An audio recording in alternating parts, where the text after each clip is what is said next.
Hello and welcome to Ginger Prime Gaming. My name is Brian, and in this guide we're going to be taking you through Anthem 101. Going to be showing you all that hopefully you need to know to be able to get out there and have an amazing time with this game.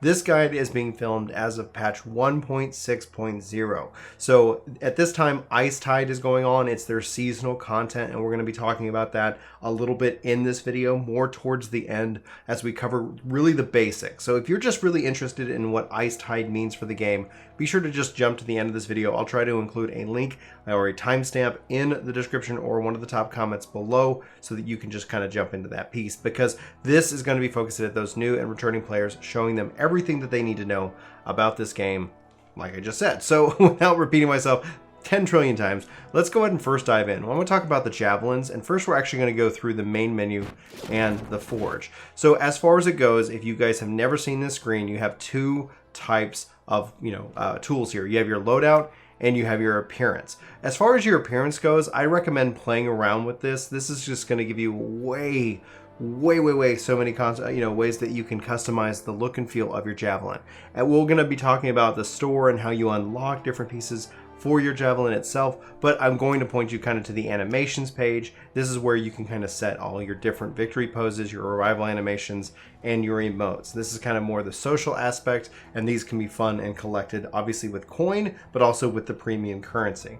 Hopefully you won't have to dive into the premium currency at all. By playing the game, doing the content, doing your challenges, you're going to be fed plenty of coin that, as long as you have the discipline, the things are going to come around again in the store. And as part of the season, they've got lots of content for you to kind of dive in, but we'll cover that more in detail. As far as your loadouts and your javelins go, the first thing that people are going to ask is, what should I play? Where should I focus? And I'm going to say this. Honestly, find what works best for you and enjoy it. And you might be thinking, that's such a dumb answer, Brian. Tell me exactly what I need to know. If you're new to this game, start with the Ranger, play the Ranger. That's going to be the best pick for you right out of the gate. I personally love the Colossus and the Storm. Those speak to me. However, if you jump into the Storm, it can be a learning curve. In fact, returning to this game after a little break, playing around with the Storm ended up being a little bit difficult. One thing you can do within the menu is you can create multiple loadouts, up to 5. So you can kind of customize your main weapons and more, and easily switch between your different loadouts. We're not going to do that here on this in this guide, but we can go into more detail about builds specifically for the different javelins in a more, I guess, focused guide, because that's, I think, where that's going to be more appropriate. But again, I'd say start with the Ranger. Best all-around class that you can have. You can have a lot of options for the Ranger itself if you go ahead and select them and get them loaded in. If you're wanting to know what they look like, this is what the Ranger looks like. You are going to love this this javelin. It's going to be a lot of fun for you to play. Second choice, I would say go with the Interceptor. Interceptor's got a lot of speed, got that up-close melee.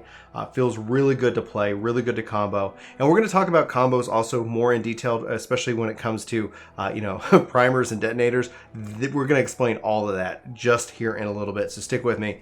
Then lastly, I would say Storm. Colossus is great. It's the thick boy. It takes a little bit to get into. He does move slowly, but he does bring and pack a punch. So kind of that's hopefully going to give you and steer you where you need to go.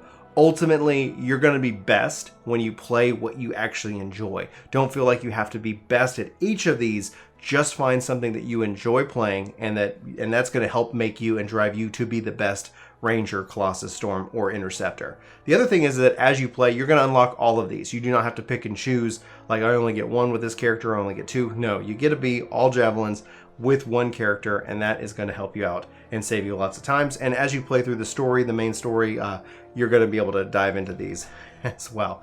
So we picked our javelin. We've got support gear, we've got components, we've got your assault launcher, and you have weapons. Now, your assault launchers and things like that, your grenade in this case for the Ranger, you have 2 ability slots. They're called different things for each javelin. So now let's go ahead and dive into more about your abilities. I would say the thing that you're going to feel the most is your recharge rate. The faster that your abilities come up, the more that you can keep pumping those out. And along with your guns, you're going to be using your abilities quite a lot, especially if you have a high recharge rate. So you can kind of see what you have equipped as well as what you're looking at. Obviously, the green represents an increase in overall damage or recharge, and more. I'm going to go ahead and equip that, and you can see that is easy to equip and use. Now, you have a couple other things to apply here. You have radius, which is going to be kind of that AoE effect if it has an AoE ability. You have acid, which is going to be an element. Just to take a side note, elements would be acid, electric, fire, and ice, and these all have different effects. Pretty much to kind of cover it now, acid reduces the enemy defense, and you're going to see them when they're on the field kind of with this eroded green texture to them. Electric, they're going to have sparks on them, and this is going to damage nearby enemies. It's going to kind of chain to each other. Fire is going to be a damage over time effect, and ice is going to have the chance to freeze them, but if they resist freeze, it will chill, aka slow them down a little bit as well. So that can still be beneficial even if they don't move. All of these things kind of come into play, especially when you're talking about combos in your javelins. So as it relates to the detonators by javelin, this is where kind of teamwork is going to come into play. Colossus combo damage deals massive area of effect damage. This can wipe out groups of very weak enemies. Now, as for the interceptor, you get to take the combo and basically apply that status to you as an aura, and then you can spread that status to other enemies. While the ranger, their combo does bonus kinetic damage. This can give you a really strong single target burst damage effect for the ranger. And lastly, the storm, their detonators spread status effects that when detonated can also often prime large groups again, allowing for combo after combo after combo. These javelins for this game work really well, and honestly, they're some of the most fun to play. I think you're going to find that you enjoy each one in a different way, and that's one of the things that Anthem really nails down tight. Now, a final note about priming, though, is it will inflict status effects. That can be interrupted by, let's say you put them on fire and somebody puts ice on them. They can break out of them, but typically they're going to last for several seconds. So you want to pay attention to when things are being primed, and then obviously then use your detonator abilities to hopefully rack up massive combos for massive damage. And that ultimately is fun. It's very satisfying to see these combos go off. Okay, so let's go ahead and continue and dive more into our abilities. We've covered primaries and detonators. Let's go ahead and talk about the inscriptions. The inscriptions are the items that you see below listed on the item. Now, the first line that's listed is going to be pretty much what makes that item unique. In this case, I get Winter's Boost. This is going to be after freezing an enemy, increases my LB, which is going to be my other ability, by 125% for 20 seconds. So I'm going to equip this along with something that is going to take advantage of the fact that this is a primer. So I want to equip a detonator in the other one, and obviously that's going to help increase it by 125%. That's a big damage boost overall. But below that, you have these inscriptions. So you can see 15% gear recharge, 13% heavy pistol ammo. Over on the right hand side, what I have currently equipped is steam vent. You see the various stats listed there as well. On this note though, so let me just go ahead and equip that for example. So here now with those inscriptions, the things that have the gear symbol, those apply just to that item. The things that have the suit icon apply overall to your entire javelin. This is where inscription hunting is going to be a real kind of end game piece of it all. Like getting the right drop is one thing, but getting the right drop with the right inscriptions is a lucky roll if you get exactly what you want.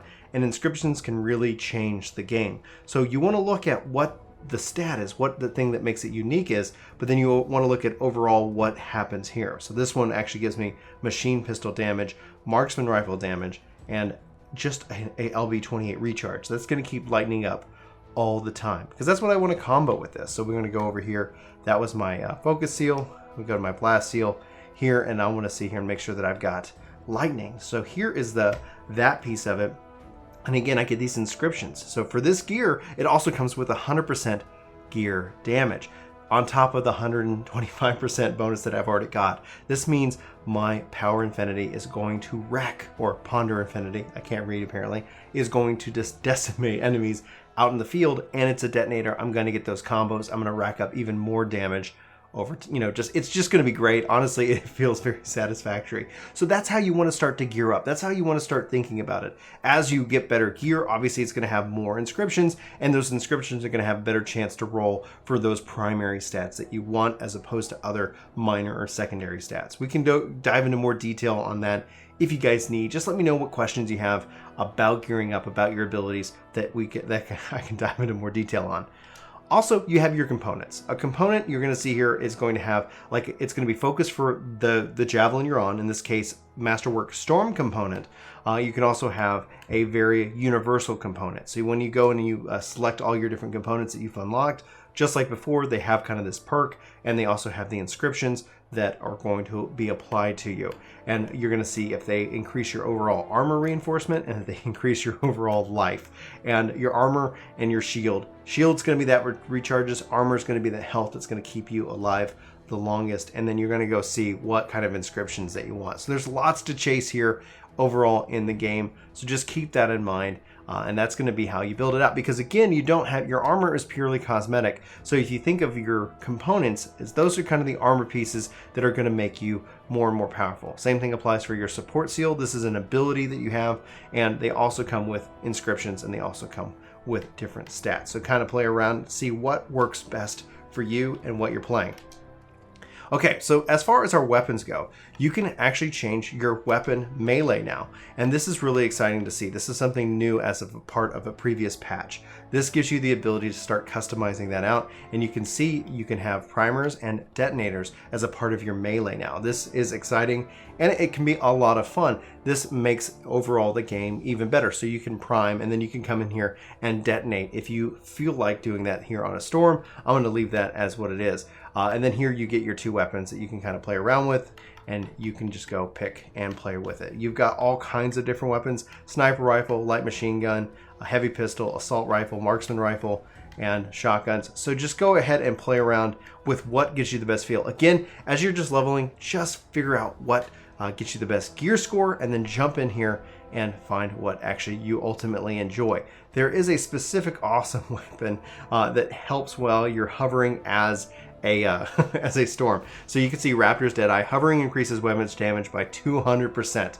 So if you get that beautiful Raptor's Deadeye, that's going to be great for you storms, because ultimately as a storm, you want to be spending your time hovering, because that's going to give you the best shield and best survivability. And I've seen some insane god rolls on these kind of weapons where you're just hovering and just melting things down.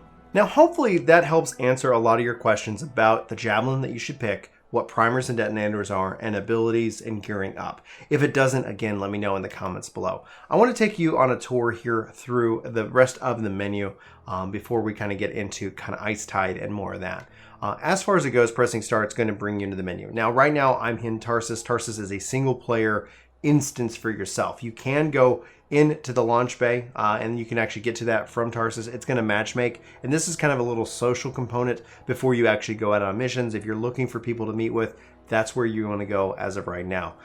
In the menu itself, you're going to see various icons. You have your regulator store, you have your featured store. You can go run up to those and go and ask them, and you also can access your seasonal store. You can do all this within this menu as well. No need to run around and talk to people. In here, where you kind of zone in, you're going to have your alliance system and your challenges. I'll show you how to access these here just in a second. But the icons are going to also tell you who you want to talk to. So as you come back from missions, there's going to be places that you want to go. You can have Nadria here that I need to go talk to, and Sev, and you can go continue those conversations, which kind of advances the lore piece of the story. We already kind of covered the Forge in detail, so we can go over here to Featured, and this is going to be where you have kind of a weekly rotator of items in the store for you to buy. This is kind of materials and all that. Now, you can see that they'll sell it to you for premium currency or a lot of coin. And you can see right now, I only have 15,000 because I haven't been playing that much. I've been waiting for this this update, which I'm very excited to kind of dive into.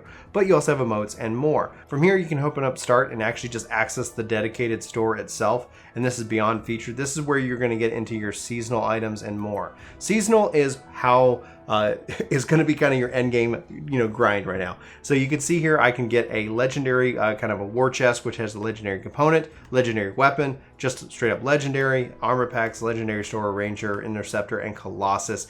So these are the chests, and they're going to cost, you can see 5,000 crystals, of which I have 500 minor. There are also major, and that's going to be where you're going into free play. That's where you're going to be doing challenges. That's where you're going to be hitting the strongholds now with Icetide to be able to get more of these crystals, so you can get more of these items. You can also go into crafting, and you can see here they're going to sell you plenty of materials for a coin. I would recommend avoiding this and not spending coin on any of these things, because I don't think you're going to get the return on the investment yet. Ultimately, in the end, we'll have to wait and see. And then here under the reward tab, if you've gotten any advanced versions, any of the premium editions that they've sold, you can find your items listed here that you can go ahead and use. Now back to the main menu, you've got your social tab. I'm going to point out the guild here because this is a new system. However, this is going to use a mobile phone app right now. Hopefully they're going to be able to bring the guild fully into the game and allow you to invite friends. Hopefully we see this game become more and more social with time. I just wanted to point that out in case you're wondering. You can go to squad, invite players. This should be pretty straightforward and handed. But note, if you're wondering, how do I start a guild right now? You got to go download a mobile app, and then you can found a guild, and then you can connect it to you. So it isn't as intuitive as of patch 1.6. Hopefully we'll see more in the future. Now I want to talk about the leaderboards. This is kind of awesome. This is one of the things I really appreciate about the game. If you go ahead and just press like the back button or the select button, essentially, you can see what inversions on the Heart of Rage are currently on. You got Turbo Gear and Ultimate Boost. These are going to change and overall change how it goes. As you increase the difficulty on the Heart of Rage, as it goes, you're going to increase your overall score, and that's going to lead to obviously more of the currency and more. This is really cool to see, as you can kind of have a little bit of a little PvP without PvP competition that it's going on. So that is the other thing. And the last piece I want to kind of cover on is that at the main, you hit your back button. You've got your journal. This is going to kind of tell you what you're working on. You've got other things that are going on. Most of the stuff we can access when you're going to be deployed. I do want to point out your challenges. Here, right now with the Season of Icetide, you can see your stronghold challenges. You can track these. This is going to help give you an idea of what you want to be working on. You can see some hidden challenges as well. Then under challenges, Path of Glory, daily, weekly, monthly, and you can see what you've actually completed here. So under daily, these are going to give you different rewards. What you want to go look for is the daily item that has a gold triangle-esque thing. Basically a legendary Lego drop here. What that means is that when you get those items, you can actually go out into free play and go to the Legionaries' tombs and turn these in along with other materials for guaranteed legendaries. This is awesome. This is a great way to reward players for both playing daily, but also reward them for farming and gathering the materials so that they can turn them into something that is guaranteed. So it's not always, you're not always battling that RNG. So pay attention to what your daily, your weekly, and your monthly challenges are, because you want to be able to knock these out and ultimately be able to dive in and more. Plus, you want to pay attention to things that say limited time on them as well, so that way you can go and get those knocked out. Now, last thing kind of under your library, this, if you're a lore buff, this is going to help give you lots of information about who you've talked to, what lore you've gathered, what sites you visited, and more. They've really sprinkled a lot of stuff in here with patch 1.6, so you really do have a lot to kind of dive in and play around with. So feel free, like if you're just kind of trying to kill time, you can dive in and read. Okay, so now I'm going to talk about kind of the game modes and jumping into what you should be doing. Up here at the top is going to be your track mission. So as you're working through the story, just focus on the story and keep knocking those out. You can change your mission here, and this is going to bring up the map, and you can see pretty much what is out there. Yellow things represent contracts, and purple represent legendary contracts or legendary missions. Legendaries are going to give you that guaranteed masterwork drop. So purple is going to be kind of that high-end, more difficult, but also more rewarding. And then that little person here is going to be kind of that agent mission that you're getting from Fort Tarsus saying, hey, go out and do this. And it's going to kind of have some story element. You can see that you don't actually have to go talk to everybody in town anymore. They're going to just put them here on the map. When you go into free play, it's far more populated, especially right now. As opposed to when you're actually in free play, you see so many things that are going on. The Legionaries' tombs will be listed here, and if you've actually visited them as a part of the story, you can actually fast travel to those points as well. They're going to tell you, hey, if you got the item, come see me and I'll give you a reward. What's going on right now in free play are these time trials. These are really, really fun. And again, purple, it represents hard difficulty or a limited time event that you can see. You'll see everything that you kind of unlock. So as you play, it's going to fill out the map and give you lots to do and lots to see, and kind of little caves and little nuanced areas to kind of go into. This is a big map and a big area to kind of play around in. So just kind of keep that in mind and go nuts and have fun. Last bit of it is that if you needed to end free play, you can just hold to X to exit, and it's going to take you back to the main menu, in which that it will complete, quote unquote, the mission. And from there, you can jump back into another mission, go back into the forge, go back into the loading dock or back into Tarsus. So that's going to be kind of how free play functions, especially within the season. I'm really excited to see that there's so much more going on. There's also like events that pop up in free play. Ultimately, that's still a little bit daunting if you have those challenges that you try to go and track down, but hopefully we'll see that continue to improve over time. So back in the menu again, you have a couple of other options. You can select your strongholds, which is going to focus just on showing you what strongholds are available. You can select them, select the difficulty, bring your team, and go from there. Regarding difficulty, I would recommend not going into the extremely hard, difficult content. Now, Grandmaster 3 is offering kind of more guaranteed power-ups as a part of 1.6, but go in and just win. Get a good feel for the game, and then slowly start to challenge yourself. There isn't that big of a difference. Now, obviously the higher level difficulties are set to drop higher level loot, but that's not always going to happen 100% of the time. So if you find yourself not able to clear it, or it taking you 2 hours to clear Grandmaster 1 when it would take you 20 minutes to do Grandmaster 2, perhaps you're not ready yet. But in the end, just do what works best for you and what gives you the best experience. So if you love like really nail biting stuff, Grandmaster challenges are going to be there for you. I don't think they unlock until after you've completed the story, so keep that in mind. You won't have access to all these difficulties, and so thus, if you're not getting challenged, try out the hardest difficulty you have access to, see if it feels right, and then scale back if necessary. Lastly, we have two other options here. We have legendary missions. These are repeated story missions, and this is kind of be a daily thing that changes. So go in and run your legendary mission as a part of just kind of gearing up and also enjoying the story as it relates. So, you can't go back and play through this like the story missions, except for when you're with friends and they're doing it, or you're doing your daily legendary mission. And finally, you have Quick Play. Quick Play is going to give you the option to dive in, and it's going to match you with others who maybe are running a story mission or more. There are certain requirements. You can go run certain number of Quick Plays, and that will ultimately help you progress later on in the game towards various different challenges, some of the really meaty challenges that the games offer. But that's just going to be up to you, what you choose to do with your time. So with that, we've covered javelins, we've covered primers and detonators, we've recovered the abilities, gearing up, missions, the free play, and a little bit of the season pass. The season itself, I would recommend diving into the trials, but ultimately making sure that you're monitoring your different daily, weekly, and monthly challenges. This is going to give you that guaranteed loot, and also trying to rack up enough of the seasonal currencies so you can get those war chests and hopefully get really cool stuff that you're looking for. And that is Icetide. There's going to be some really cool stuff that I think you're going to enjoy. And if ultimately you're watching this video and as a way of saying, should I come back to Anthem? If you aren't a new player, but you're maybe considering returning player, I can't say that now is the right time to come back, but I can say that if you left because there really wasn't anything for you to do, that in and of itself has changed, and it can be a lot of fun. So whether you're on PC, PlayStation, or Xbox, this could be a good time for you to kind of return, especially if you already have the game digitally. It's not going to cost you anything. You can dive in and you might start racking up some materials and hopefully have a really good time with it. Ultimately, we'll have to wait and see. So without further ado, thank you guys so much for watching this video. Like I said, this has been Brian for Ginger Prime. Hit that subscribe button, that like button, join the Soul Nation if you're so inclined. We hope to see you coming back for more. We're going to be talking about Anthem, Destiny, and other games, especially the upcoming Marvel Avengers game. Very excited about that one. But anyway, hopefully you guys check out the channel. If you haven't heard of Ginger Prime or Work to Game, we also have a main channel, which was coming up on 50,000 subscribers. Be sure to go and check that out as well if you like Final Fantasy and MMORPGs. We like those, as well as World of Warcraft over there as well. Yeah, I think that's pretty much it. Like I said, let me know if you have questions. I love you very much, and I hope you have an amazing Icetide. And I hope to see you in my next video. But until then, take care.